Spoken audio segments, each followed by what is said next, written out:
என்னோட கஸ்டமர் தான். ஆனா அம்மாகிட்ட வந்து ப்ளவுஸ் குடுத்துட்டு போயிருந்தாங்க. So 6 blouse. ஸோ இவங்க வந்து பார்த்தீங்கன்னா, என்ன சொல்லிட்டு போயிருந்தாங்கன்னா, ப்ளவுஸ் பிட் வந்து ஒரு 5, 6 ப்ளவுஸ் குடுத்துருந்தாங்க. Blouse piece. மஞ்சள் குங்குமத்துக்கு குடுப்பாங்க இல்லையா? ஸோ அந்த ப்ளவுஸ் பீஸு. அம்மாகிட்ட சொல்லிட்டு போயிருக்காங்க, "நான் லைனிங்க்கெல்லாம் அமௌண்ட் குடுக்க மாட்டேன். ப்ளவுஸ் பீஸே வந்து போட்டுட்டு ஸ்டிச் பண்ணுங்க" அப்படின்னு சொன்னாங்க அம்மா. ஸோ நான் வந்து, "இது என்னடா நியாயம்? என்னம்மா இதெல்லாம்?" அப்படின்னு நான் சொன்னதுக்கு, "ஓ என்கிட்டலாம் சொல்லாத. உன்னோட கஸ்டமர் தானே. நீயே பேசிக்கோ" அப்படின்னு சொன்னாங்க. சரி நான் பேசிக்கிறேன் அப்படின்னு சொல்லிட்டேன். ஸோ நான் இன்னும் அந்த கஸ்டமர் கிட்ட கேட்கல. நானே லைனிங் போடுறேன். லைனிங்க்கான அமௌண்ட் குடுத்துடுங்க அப்படின்னு.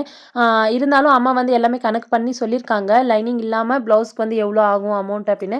நான் வந்து எக்ஸ்ட்ராவா ரூ. 150 சொல்லியிருக்கேன். ஏன்னா 5 ப்ளவுஸ்க்கு நான் வந்து லைனிங் போட்டிருக்கேன். ஒரே ஒரு ப்ளவுஸ்க்கு வந்து அவங்க குடுத்த ப்ளவுஸ் பிட்லயே ஒரே ஒரு ப்ளவுஸ்க்கு போட்டுட்டேன். ஸோ இன்னும் கஸ்டமர் கிட்ட சொல்லல. புரிஞ்சுக்கிற கஸ்டமர் தான் நினைக்கிறேன். பார்க்கலாம் அவங்க என்ன சொல்லுவாங்க அப்படின்னு. ஆனா ரெகுலர் கஸ்டமர் தான் அவங்க. ஸோ பார்க்கலாம் என்ன நடக்கும் அப்படின்னு. இந்த கிளாத் வந்து பார்த்தீங்கன்னா, நான் மீஷோல தான் ஆர்டர் பண்ணியிருந்தேன். ரொம்பவே நல்லா இருக்கு. இதுல என்ன ஸ்டிச் பண்றது அப்படின்னு இன்னும் ஐடியா இல்ல. ஸோ எப்படி இருந்தாலும் நானும் தங்கச்சி தான் ஸ்டிச் பண்ணிக்க போறோம். ஆனா என்ன ஸ்டிச் பண்ணிக்க போறோம் அப்படின்னு எனக்கு தெரியல. ஸோ பார்க்கலாம் என்ன நடக்கும் அப்படின்னு.